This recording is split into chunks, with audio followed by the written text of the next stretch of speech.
आज मुझे तकलीफ है, मुझे मेरे महकमे ने जिसकी मैंने खिदमत की, मुझे भी 5 दिन अगवा किया गया।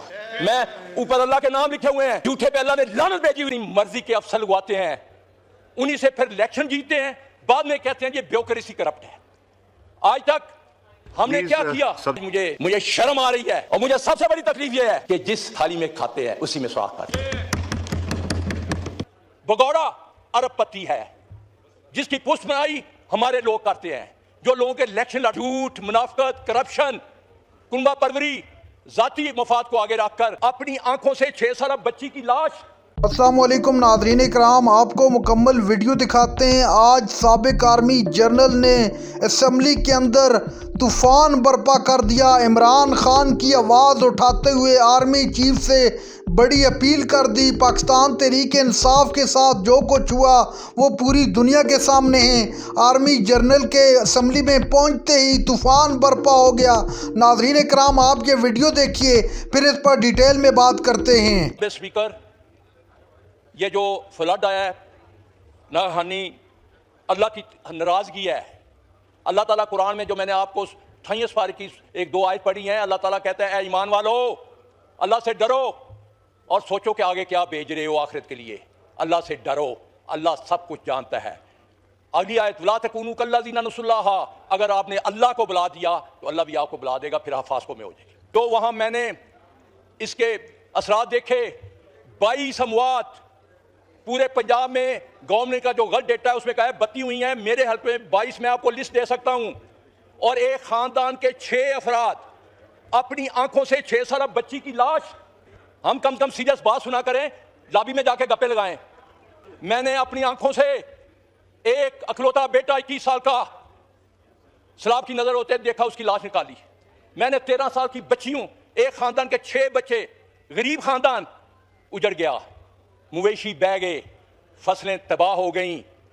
ये क्यों हुआ? स्पीकर साहब, सबसे बड़ा अलमिया ये है क्यों हुआ। बड़े मुल्कों में सैलाब आते हैं, लेकिन जब मुआशरा झूठ, मुनाफिकत, करप्शन, कुंबा परवरी, जाती मफाद को आगे रखकर फैसले करेगा, पाकिस्तान का नहीं सोचेगा, तो यही होगा। कुरान कहता है, खुदा ने आज तक उस कौम की हालत नहीं बदली जिसे हो ना आप अपनी हालत के बदलने का। जिस दौर में लुट जाए फकीरों की कमाई, उस ऐत के सुल्तान से कोई भूल हुई है। अगर और मगर झूठ है, झूठ का असर झूठ है, सच अब्दी है, बातिल का हर सफर झूठ है। ये क्यों हुआ? मैं आज आपको हकायक बताना चाहता हूं। काश यहां पार्लियामेंट लीडर को हुकूमत के होते, सुनते, क्यों वो 50 साल से उधर हैं। आधा सच शुरू किया, अल्लाह आखिरी उम्र में पूरा सच बोलने की तौफीक दे। दरिया चनाब का एक ब्रिज बना था जिसका नाम है शबाज ब्रिज। ये 2018 से 6 साल इसके ऊपर स्टडी हुई। महकमा इरीगेशन और बाकी महकमों के फिजिबिलिटी तैयार हुई। गवर्नमेंट आती है नून लीग की, ये आप इंक्वायरी करा लें। अगर इसमें झूठ हुआ तो मैं यहां सबसे पहले अपने आप को पेश करूंगा। वो ब्रिज बगैर तहकीक के 1.5 किलोमीटर ऊपर ले जाया गया, क्योंकि 2 MPA गुजरातों की ज़मीनें आएगी थी जो कब्जा किया हुआ था। जब दरिया का आप रुख मोड़ेंगे, उसमें रुकावट डालेंगे, तो उसने तो रास्ता ढूंढना है। वो आज से 3 साल पहले भी इतना फ्लड नहीं आया था, लेकिन मेरे 70 गांव डूब गए थे और ये डूबते रहेंगे।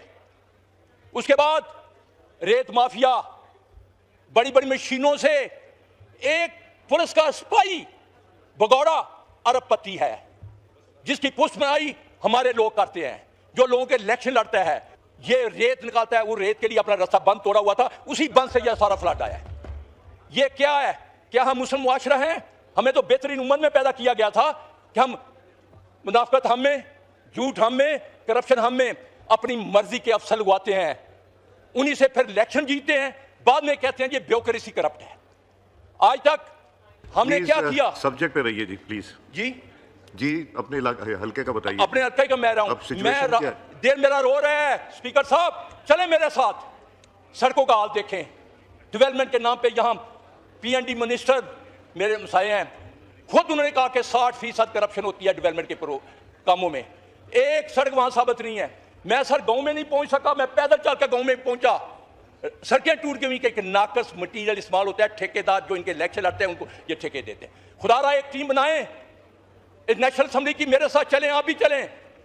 आप मैं बताऊंगा कि ये क्या कितने दफ़ा ये सड़कें बनी और कितनी दफ़ा टूटी हैं। ये बंद क्यों नहीं? मैंने उस वक्त भाग दौड़ करके फंड लाए थे, यहाँ बंद बनना था, वो आज तक नहीं बना। ये कौन गरीबों का करेगा मुदावा? मुझे ये बताएं, किसान को हमने गंदम की कीमत दी थी, चावल की कीमत नहीं दी। वज़ीर आला साहबा कहती है कोई नहीं, आटा सस्ता। अभी देखना आज 4000 गंदम हो गई है लाहौर में, 20-2200 खरीदी गई थी। तो खुदारा ये हमें हक़ाइक़ को मानना पड़ेगा, हमने अपने ये जो अदा है इनको ठीक करना पड़ेगा, हमें वापस अल्लाह की तरफ लौटना पड़ेगा, कुरान पे अमल करना होगा। अगर हमने मुनाफ़िक़त की, अपनी ज़ात को आगे रखना है, मुल्क की परवाह नहीं करनी, तो ये सराब भी आते रहेंगे। अल्लाह ताला, आज मैं सूरह मोमिनून में पढ़ा था, अल्लाह का जो हुक्म की नाफरमानी करता है अल्लाह उसको खाशा कर देता है, उस कौम को तबाह कर देता है। ये तो हमारे नबी अकरम सल्लल्लाहु अलैहि वसल्लम का फैज़ है कि अल्लाह से दुआ मांगी थी, या अल्लाह मेरी ठीक है, खोले सवाल ना आए। खुदारा लीडर जो होता है वो कौम की रहनुमाई करता है। अगर हुक्मरान लीडर इमरान होंगे, कैसर साहब एक मिनट, नहीं मैं असद साहब, जिनके अफेक्टेड एरियाज हैं, ये पहले फैसला हुआ है बिजनेस असद कैसर साहब, असद कैसर साहब, जी मुझे 2 मिनट दे दें sir, 2 minute sir 2 minute wind up करें भी। असद साहब का भी एरिया सारा सर बात सुने, इफेक्ट हुआ है। जब तक लीडर ईमानदार नहीं होगा, जब तक हमने अपनी जात को पीछे नहीं करेंगे, आगे नहीं चल सकेंगे। मैं आज इमरान खान के खादम जिसका नाम अली अमीन गंडापुर है, अप्रिशिएट करता हूं कि उसने कल कहा है कि काला बाग डैम बनना चाहिए, सबको मुतफिक होकर इस मुल्क के लिए सोचना चाहिए। जब तक ये सोच नहीं आएगी हम आगे नहीं बढ़ सकते। आखिर में मैं आपसे ये रिक्वेस्ट करूंगा, खुदारा नून लीग PI कोई भी जमात हो, तकसीम जो गरीबों की मदद है वो मैंने हूँ, ठीक, किसी खोले DPO या कभी मेरे से रब्ता नहीं किया, कोई नहीं आया। मिनिस्टर से वहाँ फोटो खिंचाने जाते हैं। मेरे हल्के में सैलाब आया है, किसी नून लीग के MNMP को तौफीक नहीं हुई कि वहाँ जाके विजिट करे। इसलिए खुदारा मुल्क का सोचिए, जातों को भूल जाइए, अपने जाती मुफाद और अपनी अना को भूल कर इस मुल्क के लिए काम करे। आखिर में मैं इस दुआ के साथ जी आपसे इजाज़त मांगूंगा, खुदा करे मेरी अर्ज़ पाक पे उतरे वो फसले गुल जिसे अंदेशा ज़वाल ना हो। शुक्रिया जी। नाज़रीन कराम, आपने वीडियो देखी। ब्रिगेडियर रिटायर खावर गुम्मन ने आज असम्बली के अंदर सबकी आंखें खोल के रख दी। खावर गुम्मन ने इमरान खान की नुमाइंदगी का हक अदा कर दिया और कहा कि इस मुल्क में जुल्म बर्पा किए रखा है, जिसकी वजह से पूरा मुल्क इस वक्त सैलाब की जद में है। खुदा के लिए अभी भी वक्त है, कुछ भी नहीं हाथ से गया। मुल्क के बारे में सोचें, गरीब अवाम के बारे में सोचें, ताकि हम पर भी कोई इस तरह का मामला न हो।